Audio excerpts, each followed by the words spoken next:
Here I have XIAOMI Black Shark 5 Pro, and today I'm going to show you how to change slow motion speed in camera on this device.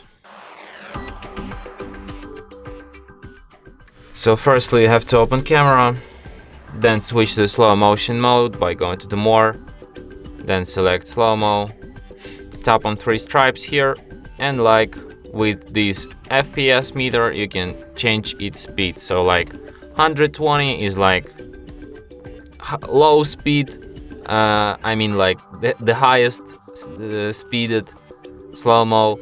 240 it will be like medium speed, and 960 it's like we will extremely slow motion. Like with this mode it will be like really slow.